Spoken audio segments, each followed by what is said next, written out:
Ainsi, bien qu'elle se soit remariée en Italie, Madame Ficini reste la belle-mère de Sophie. Cela signifie qu'elle a tous les droits sur cet enfant? C'est cela même. En épousant le père de Sophie, Fedora Ficini est devenue la tutrice légale de Sophie de Réan. Et elle l'est toujours. Nous aimerions, mon frère et moi, obtenir officiellement la garde de Sophie. Devenir ses tuteurs. Auprès de Madame de Fleurville, Sophie a trouvé la famille dont elle avait tant besoin. Je sais que vous vous occupez de Sophie avec beaucoup de gentillesse, mais la loi est la loi. Il vous faut l'autorisation de Madame Ficini pour devenir les tuteurs de Sophie. Et je vous conseille d'attendre son retour. Mon Dieu, si cette épouvantable femme revenait, ce serait terrible pour Sophie. Elle en a tellement peur.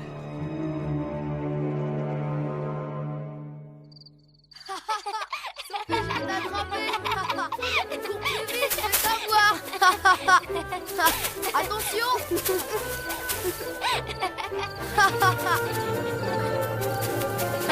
vais t'avoir.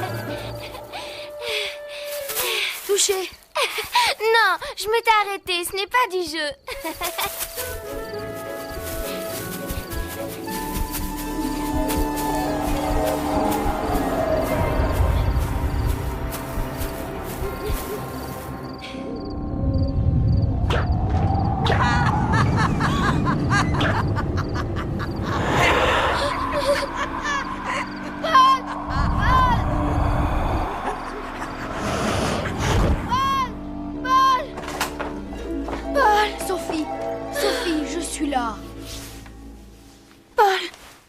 Tu es là, j'ai fait un terrible cauchemar. Tu avais disparu et...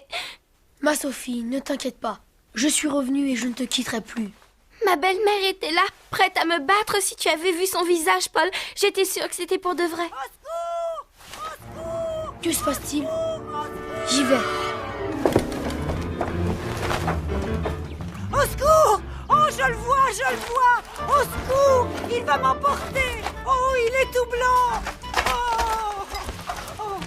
Là, mamie, là, cela n'a point de bon sens. Calmez-vous, ma bonne. Voyons. C'est horrible. Ses yeux sont comme des flammes. Au secours, au secours. Oh, il nous a couru après. Depuis le potager, il poussait des cris horribles. Il a voulu nous attraper. Là, mamie, là. Quelque imbécile a voulu faire peur à ces femmes et leur est apparu en fantôme. Nous allons partir à sa recherche, Paul. Je veux venir avec vous. Non, Sophie, je préfère que tu restes ici. Ça peut être dangereux.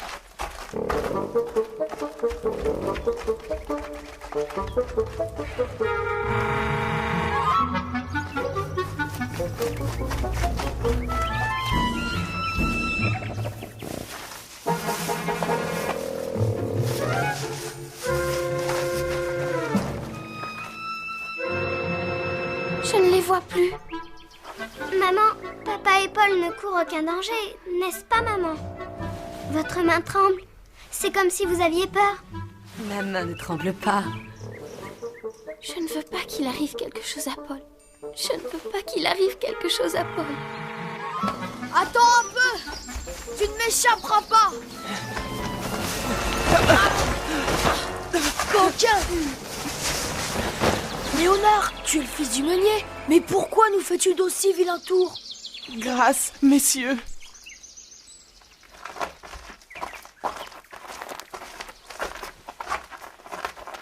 C'est ça un fantôme? Mon ami. Oh. Ce mandrin voulait juste emprunter quelques légumes au jardin et il se trouve que ces dames étaient sur son chemin. Quel fantôme de rien du tout. Grâce, mon bon monsieur, grâce. Ce n'était que quelques légumes. Je vous promets que je recommencerai plus.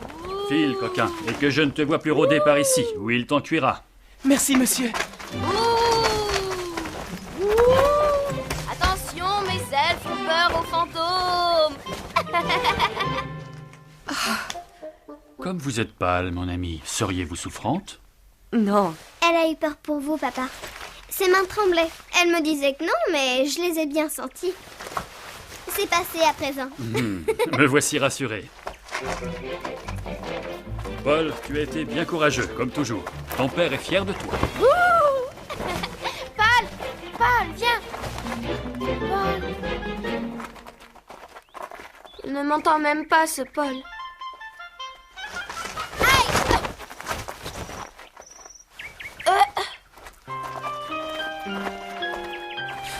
Ils ne sont pas drôles du tout.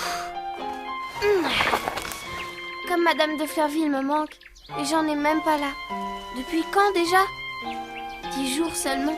Cela me paraît si long.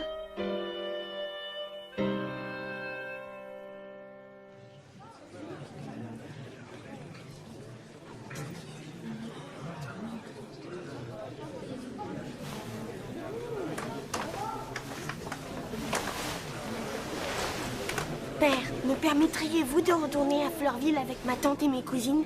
J'aimerais tant finir l'été au château. Si ta tante le veut bien, je ne vois aucune raison pour ne pas t'accorder cette permission, mon fils. Ce sera une joie, mon cher Jean, pour nous tous. Et notre petite Sophie sera enchantée. Elle n'est jamais aussi souriante que lorsque tu es à Fleurville. Merci, ma tante. Léon, nous repartons à Fleurville. Oh non, moi je veux rester à Paris. Léon, tu repartiras avec ton frère. La campagne est très salutaire pour toi. Oh non, père, je vous en supplie.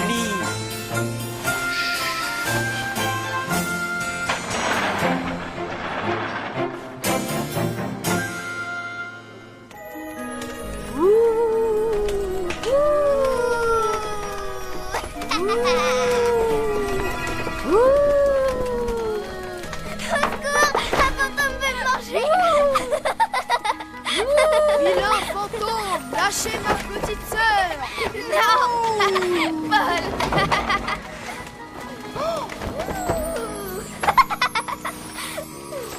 Madame est arrivée avec ses demoiselles et une surprise. Une surprise?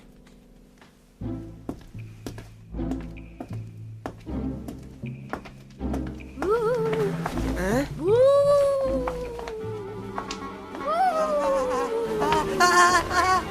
Au secours! Au secours! Mon neveu, que t'arrive-t-il? Si vous aviez vu cette immense chose bondir sur moi! Ah! Quelle tête tu fais, mon pauvre Léon? C'était toi l'immense chose, Sophie? Notre oncle disait que la campagne ferait du bien à Léon. Est-ce qu'il avait bien raison? Vous ne croyez tout de même pas que cette demi-portion m'a fait peur? Je voulais lui faire plaisir. Merci, Léon. Tu es trop bon.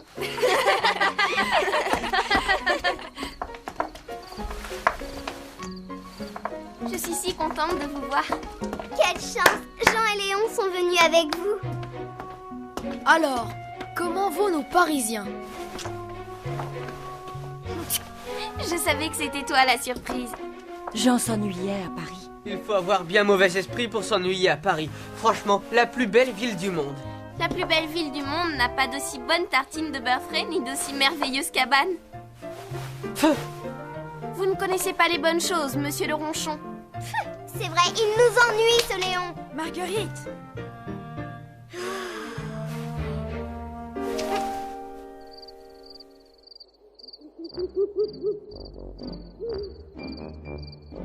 Regarde, Madeleine m'a rapporté le programme du spectacle qu'elle a vu à la Comédie Française. Le malade imaginaire. Ça veut dire quoi? Eh bien, quelqu'un qui joue la comédie. Ah, et qui n'est pas malade du tout. Ça veut dire ça, imaginaire? Comme Léon, alors. Léon, c'est un courageux imaginaire. Tu ne trouves pas, Sophie? Il méprise tout le monde et tu as vu comme tu lui as fait peur. Marguerite, il faut laisser Léon tranquille. Il est peureux, il le sait, il en a honte. C'est pas une raison pour embêter les autres. Si, quand on n'est pas content de soi, on en veut aux autres et on est désagréable avec eux. J'en sais quelque chose. Tu te souviens quand j'étais venue vous rendre visite avec ma belle-mère et que j'avais volé les poires?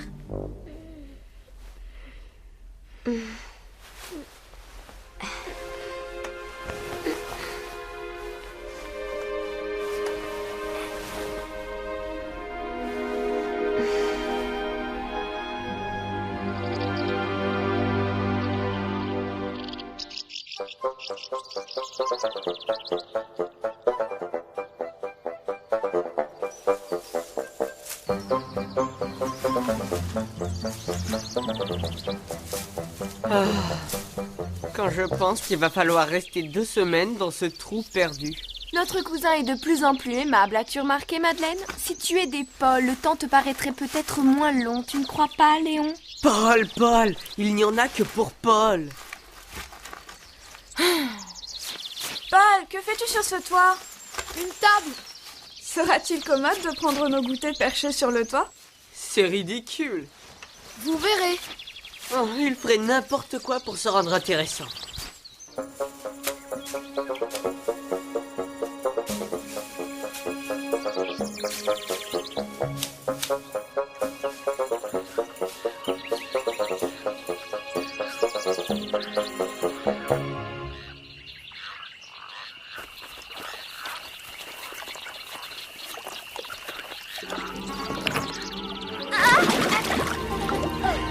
Merci Sophie, j'ai bien failli tomber à l'eau. Tu te souviens quand on s'est presque noyés toutes les deux? Parce que je voulais récupérer les hérissons dans la mare. Cela me paraît si loin. On dirait que tu as déjà vécu plusieurs vies. Tu me vois d'une bien curieuse façon, Jean. J'ai parfois l'impression de ne pas connaître la Sophie dont tu me parles. Parce que tu la caches. Mais moi, je la vois.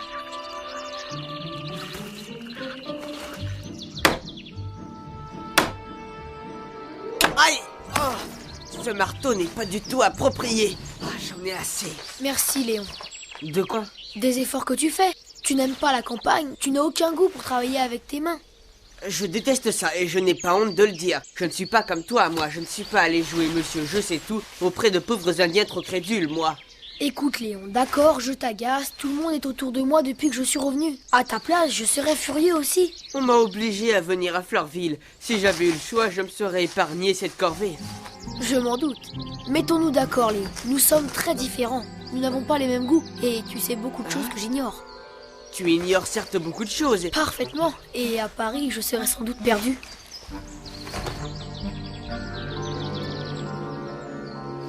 Si tu pouvais finir ce meuble, oh, ce n'est pas très drôle pour toi, mais je te demande ça comme un service. Si tu ne veux vraiment pas, tant pis. De toute façon, je n'ai pas le choix. Que faire d'autre dans cette campagne sinistre? Quelle merveilleuse idée tu as eue là, Paul. Personne ne peut rêver une petite salle à manger comme celle-là. Oh, je n'ai rien inventé. Sur l'île, la plupart des tables et des bancs se balançaient ainsi, suspendus au toit, à l'abri des insectes. C'est tellement drôle. Moi, je trouve le meuble de Léon très ingénieux et très bien fait. Cette petite étagère, un meuble. Effectivement, ce n'est pas mal du tout. Tu vois, Léon, si on le met dans l'autre sens, cela fait des petits casiers. C'est vraiment très joli. Notre Léon est très ingénieux. Je vais chercher d'autres planches. Tu sais, on va tresser les paniers de la taille des différents casiers et nous aurons un petit rangement magnifique, n'est-ce pas, Léon? Tu vas nous aider? Pourquoi pas? Oh non! Tu nous gâches toujours nos amusements, Léon, et on en a assez.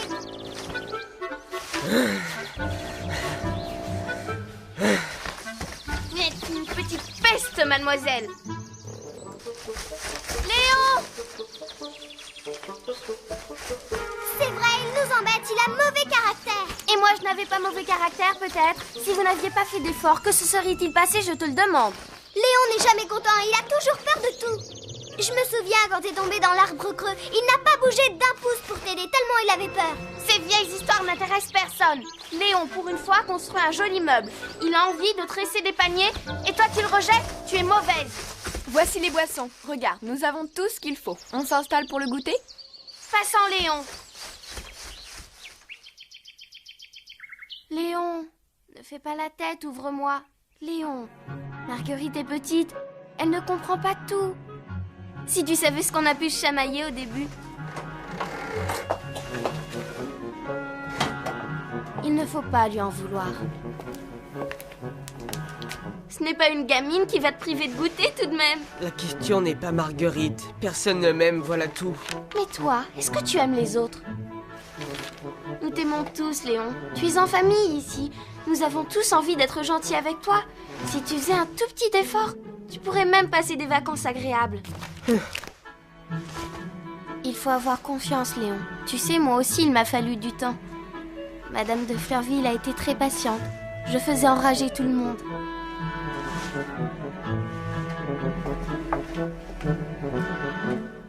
On va goûter? Si on les laisse trop longtemps, ils vont tout manger.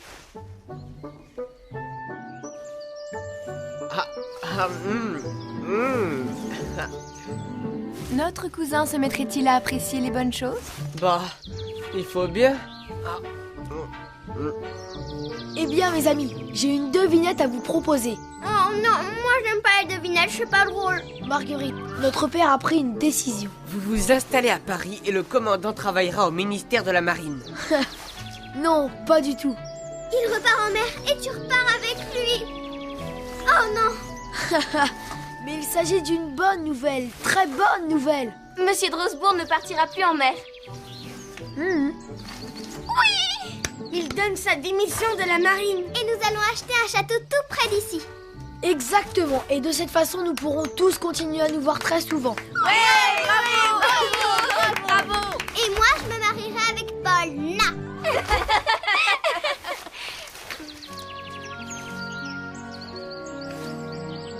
Bien, nous avons beaucoup de travail.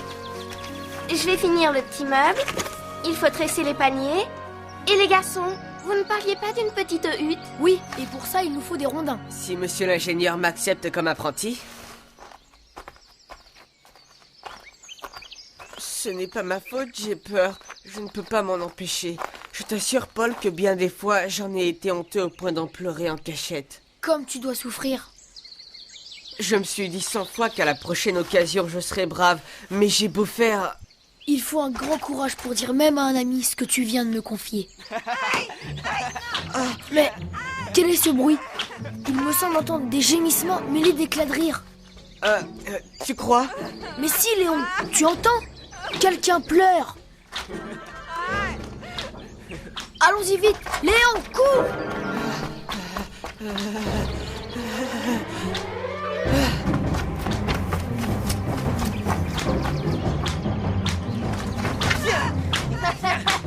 Prends ça! Bande de lâches, 4 contre 1. Laissez ce garçon tranquille. Mêle-toi de ce qui te regarde. Vous n'avez pas trouvé de jeu plus intelligent?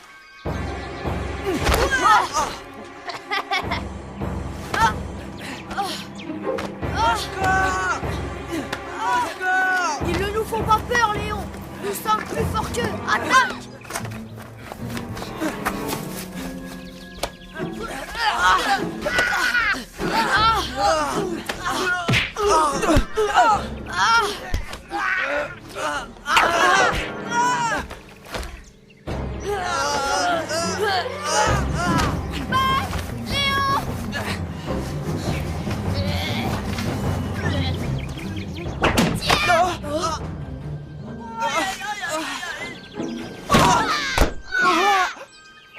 Tiens, tu vas voir.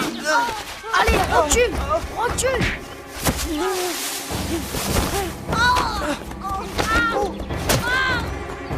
Déguerpissons! Ils sont trop forts!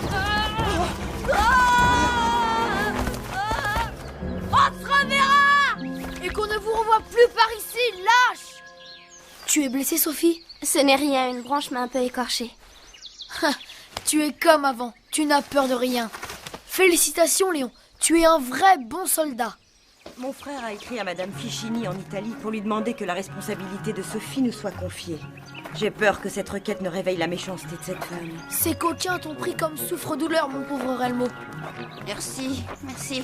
Aïe, aïe. Mon Dieu, que t'est-il arrivé, ma chérie? Paul et Léon se battaient contre des gaillards qui avaient attaqué ce pauvre Relmo et... Mon enfant, montre-moi cette joue. Ça ne paraît pas très profond. Et vous, les garçons, vous n'avez rien? Non, ma tante. Ta joie fait plaisir à voir, Léon. Ton père avait raison. Fleurville te réussit. Léon a été très courageux, madame. Tu m'envoies ravi, Paul. Bien que je n'aime pas beaucoup que vous vous bagarriez. Il fallait bien défendre ce pauvre garçon. Certes, mais tout de même, il aurait pu vous arriver malheur. Bien, Sophie, nous allons soigner cette vilaine écorchure.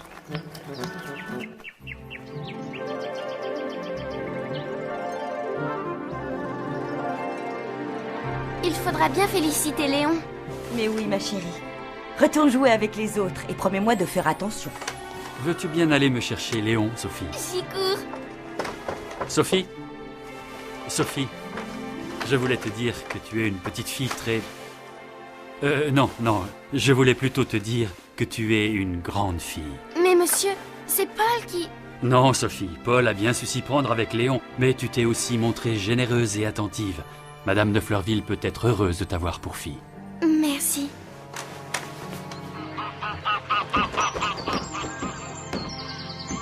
Si vous aviez vu Léon, il avait 2 garnements contre lui et il leur en a fait voir. Il cognait fort. Léon, le courageux imaginaire. Tu es injuste, Marguerite. Léon est mon ami.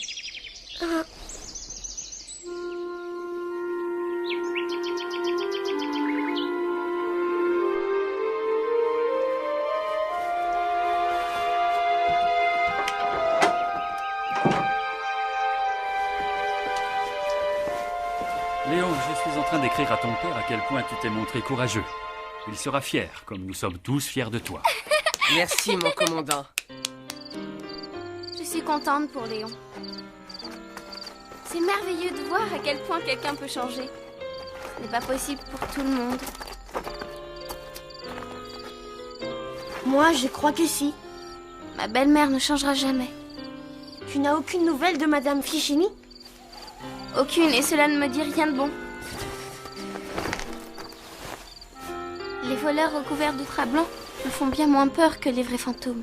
Les vrais fantômes n'existent pas, Sophie. Et là, si. Ceux qui viennent la nuit dans les cauchemars. Ceux-là... Oh. Ne t'inquiète pas, nous sommes là, Madame de Fleurville veille sur toi. Elle et mon père ne te laisseront jamais dans les griffes de ta belle-mère. Tu n'es plus toute seule maintenant. Tu as toute une famille. Toute une famille contre un fantôme.